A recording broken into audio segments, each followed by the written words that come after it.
सोचिए, YouTube के दो सबसे बड़े सितारे आमने सामने। टाइटल है Saurav Joshi versus Indian hacker. तो क्या ये सच में कोई लड़ाई थी या फिर मामला कुछ और ही है? चलिए आज इसी को डिकोड करते हैं। हाँ, तो ये वीएस मतलब वर्सेस, इसको देखते ही सबसे पहला सवाल दिमाग में क्या आता है? यही ना कि क्या इंडिया के दो सबसे बड़े यूट्यूबर्स आपस में भिड़ गए? भाई, इस वीडियो के पीछे की असली कहानी है क्या? आइए साथ मिलकर पता लगाते हैं। तो देखिए, एक तरफ हैं सौरव जोशी, इंडिया के टॉप व्लॉगर, जिनके डेली व्लॉग्स मतलब करोड़ों लोगों की जिंदगी का हिस्सा बन चुके हैं। और दूसरी तरफ है mister Indian hacker, experiment king, जो अपने साइंस और क्रेजी एक्सपेरिमेंट से सबके होश उड़ा देते हैं। मतलब दो बिल्कुल अलग दुनिया, लेकिन दोनों की फैन फॉलोइंग जबरदस्त। तो चलिए सबसे पहले बात करते हैं उसी चीज की जिसने सबका ध्यान खींचा, ये वर्सेस वाला टाइटल। देखिए, ये टाइटल ना एक सीधा साधा वादा करता है, एक शोडाउन का, एक टक्कर का। ये एक हुक है, इसे देखकर कोई भी सोचेगा भाई अंदर चल क्या रहा है, और बस क्लिक हो जाता है। लेकिन मजे की बात यह है कि कहानी किसी लड़ाई के मैदान में नहीं, बल्कि एक सफर से शुरू होती है। तो अब आते हैं हम अपने अगले पॉइंट पर, जोधपुर का ये सफर। जरा सोचिए, पूरे 4 घंटे ड्राइव करके सौरव जोशी और उनकी टीम जोधपुर पहुंचती है। किस लिए? सिर्फ मिस्टर इंडियन हैकर से मिलने। मतलब इतने लंबे सफर से मुलाकात को लेके जो एक्साइटमेंट है ना, वो और भी बढ़ जाती है।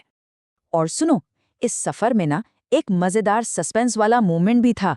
जब इंडियन हैकर की टीम उन्हें एक सुनसान से रास्ते पर ले जा रही थी, तो सौरभ ने मजाक में क्या कहा, अच्छा जंगल में लेके जा रहे हैं भाई, कहीं और तो नहीं ले जा रहे। ये एक हल्का फुल्का मजाक था, लेकिन इसने माहौल को और भी दिलचस्प बना दिया, है ना? तो चलिए अब आते हैं उस पल पर जिसका सबको इंतजार था, हमारा तीसरा पॉइंट, जंगल में हुई वो मुलाकात। तो भाई, टाइटल देखकर तो यही लगा था कि बस अब टेंशन का माहौल होगा, शायद कोई तीखी बहस होगी। लेकिन असल में क्या हुआ? बिल्कुल उल्टा। उनका स्वागत इतनी गर्मजोशी से हुआ कि सारी उम्मीदें ही बदल गईं। मिस्टर इंडियन हैकर की टीम ने मिलते ही कहा, हेलो सौरभ भाई, स्वागत है आपका। बस ये वो पल था जहां वो वीएस वाला टाइटल पूरी तरह से फुस हो गया। यहाँ कोई दुश्मनी नहीं थी, यहाँ तो दोस्ती की शुरुआत हो रही थी। और इसके बाद तो ऑफिस का टूर हुआ, नई नई गैजेट्स देखे गए, और जो बातचीत हुई ना, वो बिल्कुल दोस्तों वाली थी। तब तक ये एकदम साफ हो गया था कि ये कोई मुकाबला नहीं, बल्कि एक बहुत ही शानदार कोलैबोरेशन होने वाला है। और फिर आया वीडियो का वो हिस्सा जिसने सच में सबके होश उड़ा दिए। हमारा चौथा पॉइंट, स्टूडियो में हुआ वो G10 स्टंट। तो सवाल ये है कि आखिर ये G10 स्टंट है क्या?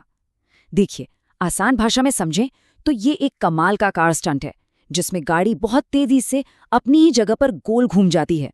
मतलब ये असली ड्राइविंग स्किल और गाड़ी की पावर का जबरदस्त शोकेस है। और फिर माहौल में गूंजा एक सीधा सा सवाल, तैयार हो? बस इसी एक सवाल के साथ एड्रेनलिन का मीटर एकदम हाई हो गया और असली एक्शन शुरू हुआ। और फिर वो हुआ, गाड़ी पूरी स्पीड से घूमी, और उस पल को सबसे अच्छा कैद किया सौरभ के रिएक्शन ने। ओ भाई साहब, घूम गए। उनके चेहरे का जो एक्सप्रेशन था ना, वो बता रहा था कि वो पल कितना कितना जबरदस्त था। स्टंट खत्म होते ही सबका एक ही रिएक्शन था, बढ़िया था यार ये तो। और ये शब्द सिर्फ तारीफ नहीं थे, ये उस मजेदार और सक्सेसफुल एक्सपीरियंस का सबूत थे जो सबने साथ मिलकर महसूस किया। तो ये पूरा का पूरा सीक्वेंस, ये किसी मुकाबले का नहीं, बल्कि साथ मिलकर कुछ थ्रिलिंग, कुछ एक्साइटिंग करने का था। माहौल इतना फ्रेंडली था कि सौरभ की टीम ने मजाक में ये तक कह दिया कि भाई उनकी नौकरी खतरे में है। तो चलिए अब इन सारे टुकड़ों को जोड़कर देखते हैं, हमारा आखिरी और सबसे जरूरी सवाल, तो फिर असल में हुआ क्या? और यहीं पर सबसे दिलचस्प बात सामने आती है। टाइटल ने तो वादा किया Saurav Joshi versus Indian hacker, लेकिन वीडियो ने हमें क्या दिया? दोस्तों का कोलैबोरेशन। ये कोई मुकाबला था ही नहीं, बल्कि इंडिया के दो टॉप क्रिएटर्स का एक शानदार संगम था। तो यहां से हमें क्या समझ आता है? सीधी सी बात है, ये जो वीएस वाला टाइटल है ना, ये असल में एक स्मार्ट एंगेजमेंट स्ट्रैटेजी है। इसका मकसद सिर्फ और सिर्फ ध्यान खींचना है, ताकि वीडियो पर क्लिक हो। और ये ट्रिक काम क्यों करती है? अरे क्योंकि ये हमारे अंदर की क्यूरियोसिटी को जगाती है। हम जानना चाहते हैं कि आगे क्या होगा। ये फैंस के बीच एक मजेदार बहस शुरू कर देती है, और नतीजा, वीडियो पर व्यूज की बौछार।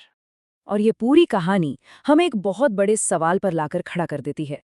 अगली बार जब भी कोई ऐसा सनसनीखेज क्लिक बे की टाइटल सामने आए, तो क्या उस पर आंख बंद करके भरोसा करना चाहिए? इस बारे में सोचना तो बनता है।